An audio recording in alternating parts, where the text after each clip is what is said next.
नाटी दुल्हन। मयंक की बीवी नेहा की हाइट बहुत ही कम थी। वो इतनी नाटी थी कि लोग उसका कई बार मजाक बना देते। अरे नेहा, तेरे लिए तो मुझे किचन में टेबल रखना पड़ेगा। माँ जी, इतनी भी नाटी नहीं हूँ मैं, और हाँ, हिल्स पहन कर तो बिल्कुल आपके बराबर आ जाती हूँ।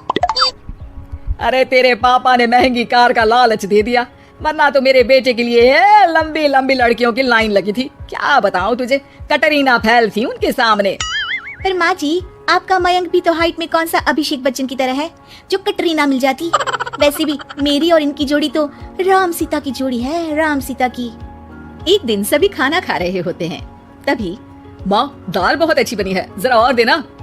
रुको जी, मैं लेकर आती हूँ, किचन में है, वैसे भी मैं खड़ी हूँ। ये सुनकर सास हंसने लगती है। तुम खड़ी हो या बैठी, एक जैसी लगती हो। बस कीजिए जी, अभी हिल्स नहीं पहनी है, वैसे भी हिल्स पहनती हूँ तो आपके बराबर ही लगती हूँ। एक दिन नेहा सब्जी लेने बाहर निकलती है तो पड़ोसन कहती है, अरे देखो देखो कितनी नाटी है, मयंक तो दिखने में अच्छा है, हाइट भी ठीक ठाक है, फिर क्या जरूरत थी ऐसी नाटी बहू लाने की। दहेज बहन दहेज, अंधे हो गए थे पैसों के पीछे, अब करे जगह हसाई। दोनों की बात नेहा सुन लेती है और उसे बहुत गुस्सा आ जाता है। आंटी जी, एक बात बताओ, मेरे पापा के पास पैसे हैं, उनको अच्छी लड़की की तलाश थी, ये पसंद आए और शादी हो गई, इसमें मेरा क्या कसूर है जो आप लोग मुझे सुना रही हैं? अरे नहीं नहीं नेहा, हम तो तेरी सास की बात कर रहे थे कि कितनी लालची औरत है। देखिए, वो लालची नहीं है, हाँ उनकी कुछ शौक है जो वो अपने बेटे से पूरा करवाना चाहती है, और देखा जाए तो उसमें उनकी गलती भी क्या है भला। अगर इन्होंने मुझसे शादी की है तो जरूर कुछ न कुछ तो अच्छाई नजर आई होगी ना। और अब ना तो मैं आपकी बहू हूँ और ना ही आपके रिश्तेदारों को मुझसे मिलना है, फिर ये बात समझ नहीं आई कि आप इतना परेशान क्यों हो रही हैं। ये बोलकर नेहा वहाँ से निकल जाती है। नेहा, चलो तैयार हो जाओ, हम लोगों को एक पार्टी में जाना है। नेहा तैयार होकर पार्टी में जाती है, जहाँ मयंक का दोस्त उससे कहता है, अरे मयंक, तू लकी है यार, तेरी बीवी की हाइट इतनी कम है कि तुझे बच्चे की जरूरत ही नहीं है, भाभी ही बच्ची जैसी है।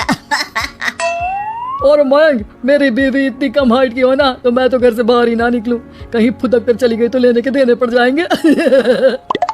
सभी नेहा पर हंसने लगते हैं। तभी पार्टी की जगह पर आग लग जाती है। अरे भागो यहाँ से, जल्दी करो, निकलो यहाँ से। अरे लेकिन बाहर के दरवाजे पर ही आग है, अब कैसे बाहर निकलेंगे, कोई रास्ता भी नहीं है। अरे रास्ता है ना, अगर कोई इस खिड़की से बाहर निकलकर अगर सामने के दरवाजे में आग को बुझा दे तो सब निकल सकते हैं। तभी नेहा उस छोटे से जरोखे से बाहर निकलकर आग को बुझा देती है। अरे वाह, भाभी जी ने तो आज हम सबको बचा लिया। वाह भाई वाह, बीवी हो तो ऐसी, अपने पति ही नहीं बल्कि यहाँ मौजूद सभी की जान बचा ली है इसने। भाई मयंक, माफ कर देना, तेरी बीवी तो सच में कमाल है। मुझे ये बात पता है और मुझे मेरी बीवी पर गर्व है। नेहा मुस्कुराकर अपने पति की तरफ देखती है। कुछ दिनों बाद जब नेहा और उसकी सास मार्केट जाती है, वहाँ पर, अरे भैया, ये कपड़ा तो देना, कितने का पड़ेगा? माता जी, ये तो बहुत महंगा कपड़ा है, लेकिन अब बस सिर्फ 2 मीटर ही बचा है, मेरे तो किसी काम का है नहीं ये टुकड़ा, तो आप 100 रुपया ही दे दीजिए। अरे भैया, तो मैं क्या करूंगी इस टुकड़े का, लेकिन वैसे है बड़ा ही सुंदर। तभी नेहा बोल पड़ती है, इसमें तो मेरी पूरी ड्रेस बन जाएगी। ये कहकर वो कपड़ा ले लेती है। अगले दिन नेहा वो ड्रेस पहनकर सास के सामने आती है। अरे वाह नेहा, ये ड्रेस तो बहुत ही सुंदर लग रही है, बड़ी महंगी होगी ना? अरे कपड़ा तो मैंने ही पसंद किया था, बस पूरा नहीं था तो इसने ले लिया। सिर्फ 200 रुपए की ड्रेस है ये पूरी। देखो माँ जी, नाटी होने का भी कम फायदा नहीं है। जैसे तैसे दिन कट रहे थे। सास और पड़ोसियों के मजाक बनाने का सिलसिला चल ही रहा था कि एक दिन मोहल्ले से जोर जोर से आवाज आती है, हाय रे मैं मर गई, भगवान मैं क्या करूं।